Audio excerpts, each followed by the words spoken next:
Je suis peintre sous verre plus spécialement.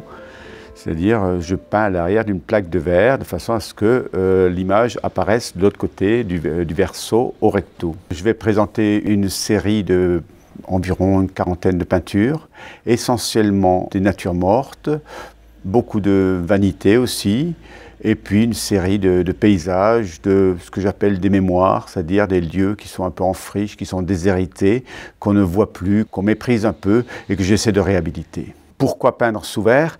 Tout simplement parce que le verre est à la fois support et vernis. Et vous n'aurez jamais un vernis qui puisse égaler la peinture sous verre. Donc la peinture sous verre est une peinture très lumineuse. Les couleurs éclatent derrière le verre et voilà la raison pour laquelle moi je peins sous le verre. Je privilégie aussi, après l'aspect chromatique et les alternances chromatiques, aussi une chose qui pour moi est essentielle, l'ombre et la lumière. Je suis obligé de commencer par les détails pour finir par le fond. Moi, je pratique cette peinture depuis 40 ans environ.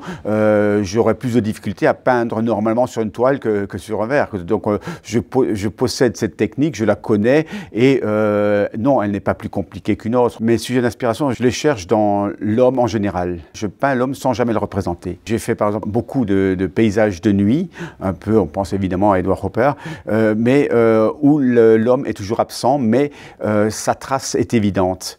J'ai repris ce thème-là avec mes natures mortes de vieilles casseroles, de gamelles, etc.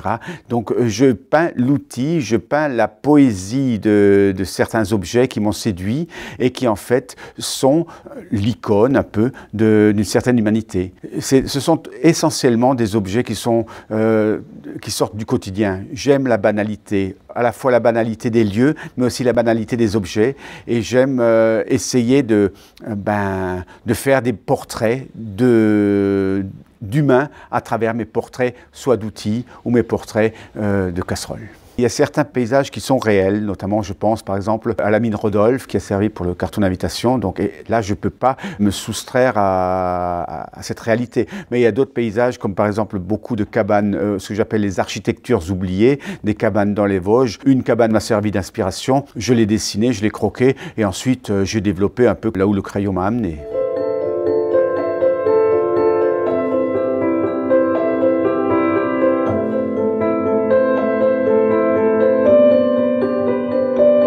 Pour les rétroviseurs, j'enlève le verre du rétroviseur et je le remplace par un verre et je peins donc à l'arrière de ce verre. Il est évident que pour peindre sur des rétroviseurs, il faut que j'ai le réflexe du paysage à l'arrière. Donc là, je peins à l'envers une chose qui est à l'arrière et je pense toujours à la rue qui est derrière moi et il faut que ce soit cohérent avec un rétro. Pour moi, il y a une chose qui est essentielle, c'est la notion du temps.